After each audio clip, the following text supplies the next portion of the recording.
Bonjour à tous. Aujourd'hui, je vais vous montrer un build de H-Prime basé essentiellement sur l'outil.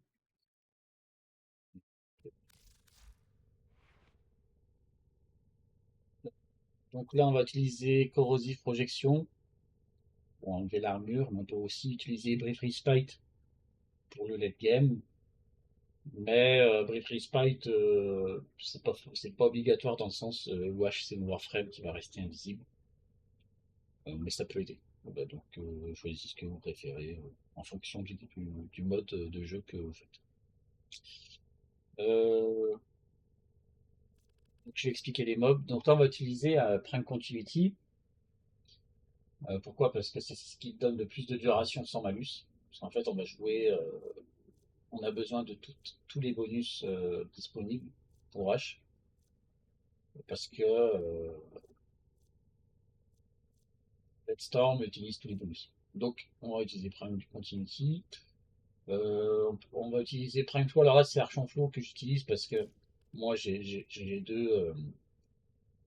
J'ai deux utilisations. Une pour des Warframes qui n'ont pas beaucoup de formats et donc j'utilise Primeflow au rang 8 et là j'utilise Archanflow au rang 10 pour avoir le plus possible d'énergie. Donc on a besoin d'un pool d'énergie puisque Bloodstorm va consommer beaucoup d'énergie, donc il nous faut une bonne pool d'énergie. Ensuite on va utiliser Stretch puisqu'on veut lancer Bloodstorm loin, voilà tout simplement. On va utiliser Streamline pour baisser le coût de Bloodstorm, puisque même sans les 30%, c'est compliqué sans Streamline. On pourrait utiliser Augurich à la place si jamais vous vous sentez confortable, mais moi je pense que c'est mieux quand même Streamline. Là, je vais utiliser Transient Fortitude pour monter la puissance. Alors, on perd la duration, c'est un peu dommage, mais on n'a pas d'autre mode d'Ability Strength. On pourrait à la rigueur mettre Augure Secret, qui serait probablement techniquement mieux, euh, dans le sens où on perd pas notre duration, mais en vrai, euh, tant qu'on a une duration positive, ça va. Voilà. Donc, on va mettre tension de fortitude. Là, j'utilise précision intensifie. Alors, pour augmenter Bloodstorm à fond, mais vous pouvez aussi utiliser Umbral intensifie. Je vous expliquerai pourquoi on peut utiliser Umbral. Voilà, donc là, on va utiliser le Submus de Banshee, Savage Silence. Là, on va remplacer les Shurikens par Silence. Et en fait, ce que ça fait, c'est que les finisher damage euh, is increased by 300%. Alors en fait, pour en français, en gros, les finisher damage sont augmentés de 300%. Et en fait, H ne fait que des finisher damage avec son ulti.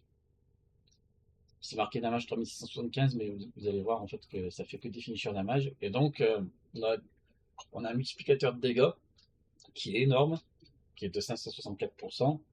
Donc ça multiplie par 6,64. Hein, voilà, et du coup, c'est là que c'est intéressant de mettre Umbral Intensify, c'est surtout euh, pour, euh, pour que Silence fasse plus de dégâts.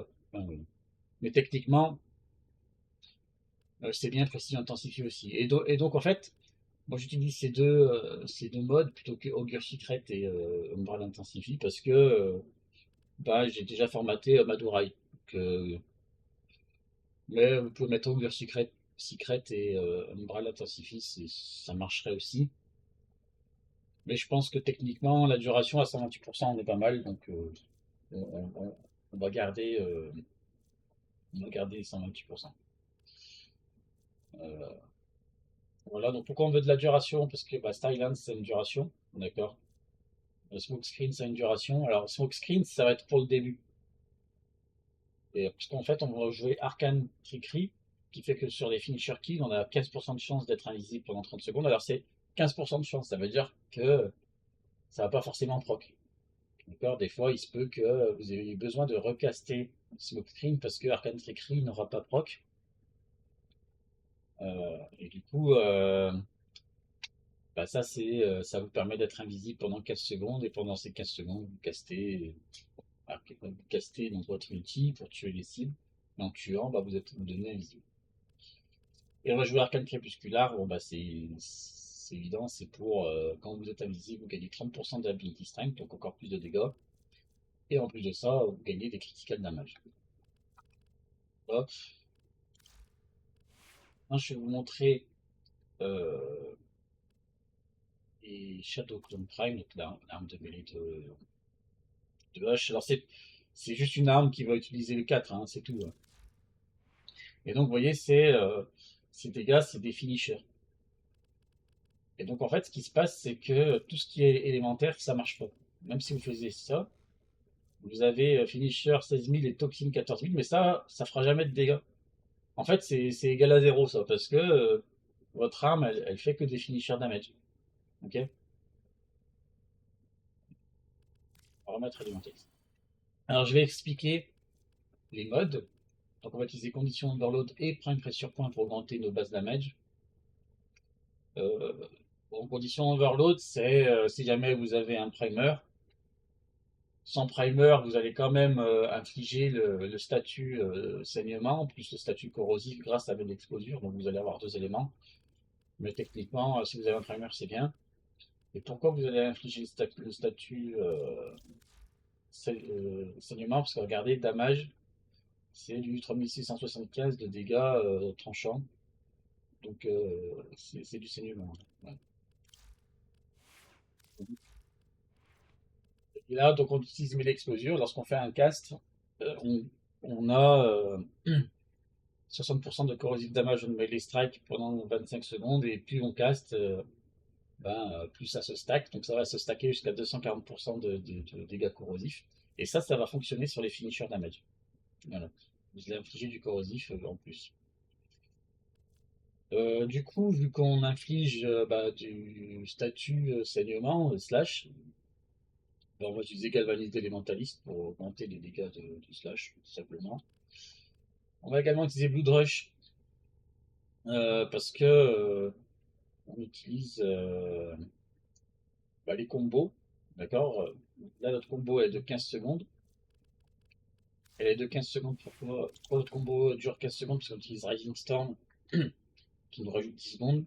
Et en plus, Rising Storm, ça nous permet d'arriver très rapidement au maximum de combos, soit 12. Voilà.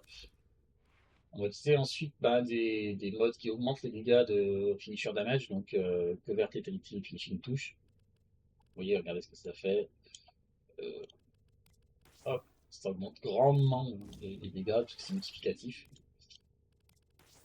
Et ça se multiplie entre eux. Ensuite, on utilise Berserker Fury parce que les clones, en fait, ils vont attaquer avec une vitesse d'attaque. Et plus ils attaquent vite, plus ils s'attaquent vite, ça s'attaque fort, quoi, donc en DPS. Donc on va avoir rapidement les 70% d'attaque speed sur les clones. Et enfin, on utilise Galvanic Steel pour augmenter les critical damage. Donc là, 30 fois 4, ça fait 120. En plus, on gagne des critical chance, donc ça stimule bien avec Blood Rush. Donc effectivement, Galvanic Steel, c'est plus fort que Organ Shatter, qui est que de 90% face à 120. Voilà, voilà.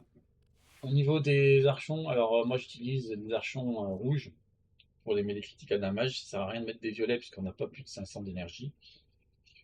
Et 2 archons jaunes qui rajoutent de l'énergie gagnée sur les orbes d'énergie, tout simplement. On a 150% d'effectiveness, ce qui fait un multiplicateur de 2,5. Donc si je fais 25 fois 2,5, on obtient 62 d'énergie par petite boule d'énergie qu'on ramasse par terre. Donc c'est pas mal. Voilà. C'est pas mal, ça nous permet de tuer, de recaster vite. Parce que sinon on arrive très vite à court d'énergie sans ça. Voilà, au niveau des armes, mettez ce que vous voulez, en vrai. À savoir que vous pouvez tout à fait utiliser Le Secondary Dexterity, il va augmenter votre combo duration. Vous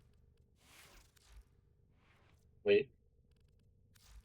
Et donc, au niveau des armes, en fait, mettez ce que vous voulez, mais vous pouvez tout à fait mettre l'arme qui augmente la duration de votre ulti. On va faire ça.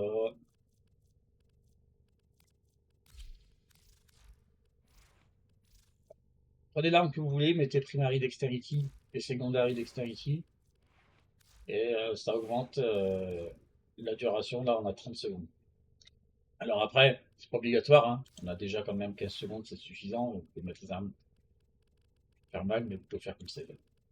Au niveau du pet, moi je prends le chest à couvreau pour le loot. Voilà. Scavenge, retrieve, fetch, full retriever pour gagner, pour avoir une chance sur 10% de chance de doubler nos ressources. Et ensuite, on utilise Tenacious Bond pour augmenter les dégâts critiques.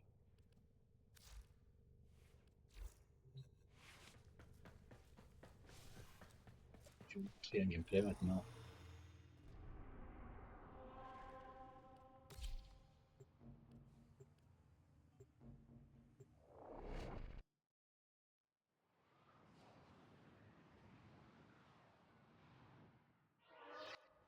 These are worthy foes. Underestimate them at your peril.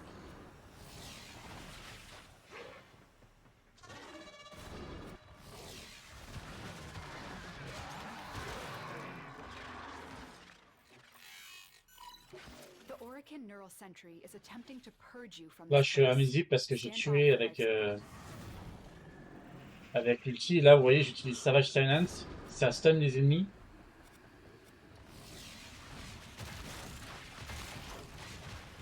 Et ensuite, vous pouvez avancer sur les ennemis, comme ça ils sont stun. En team, c'est aussi très fort puisque vous allez servir un petit peu de support pour vos alliés, puisque vous allez stun tout ce qu'il y a sur votre passage.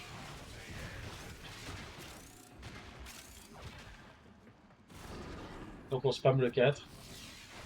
Et on fait plus de dégâts sur les cibles stun, du coup, grâce au finisher damage de Savage Silence. Là, je le recaste.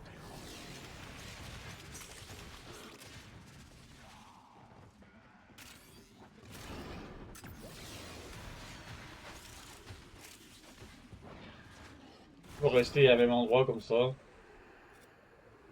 Il décide.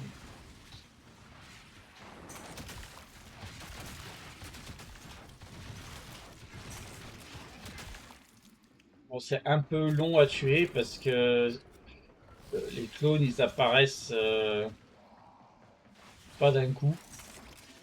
Ça aurait été, je trouve, au niveau du gameplay, peut-être plus ingénieux que DE nous mettre un clone par cible directement et que ça les tue, quoi. Mais bon. Là, c'est un clone qui fonce sur les cibles, qui les tue un par un.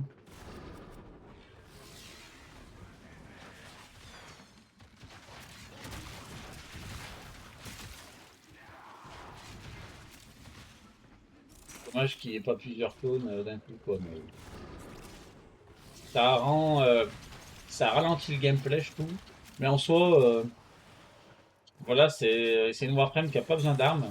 Si jamais vous avez des armes qui sont pas très fortes.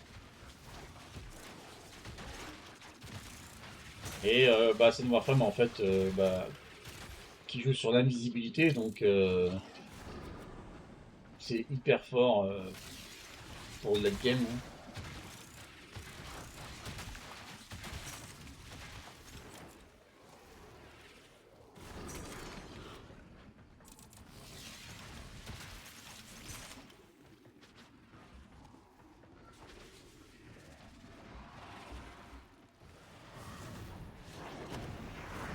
Alors là, j'ai recasté le 2, mais j'avais pas besoin.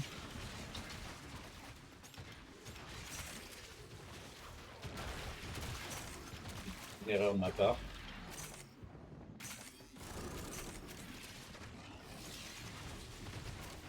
c'est pas une erreur ultime en soi. Hein, c'est...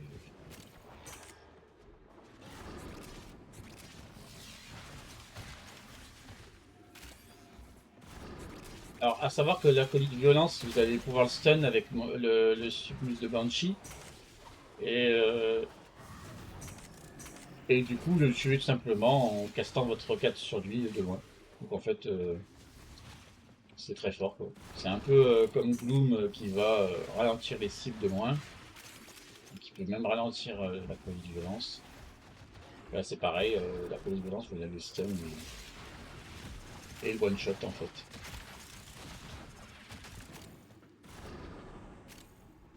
Vous voyez, au niveau de la mana, on est plutôt pas mal.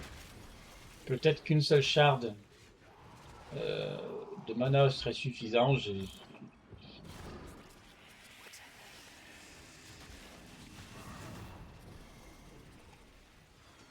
La mania est stun. Vous voyez, il fait rien. Sentient scouts. If they detect you, fighters will soon attack. Ouais, et il est mort du dégât tranchant, donc du sage damage, absolument pas. They know you're here. Prepare for sentient fighters.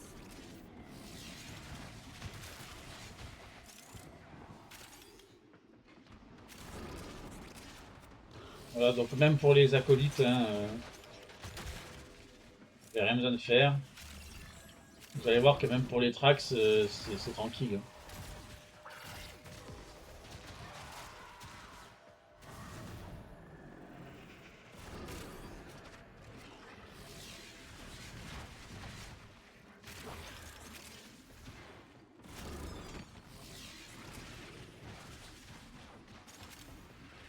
The longer you hold out, the deeper I can search.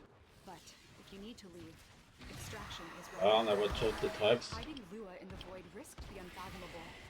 I fear we are seeing the consequences of that risk now. Destroy these void-stained enemies.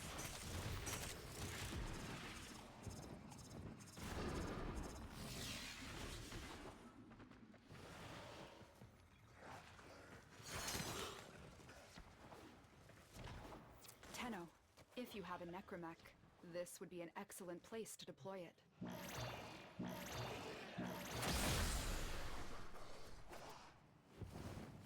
Voilà donc pour le build.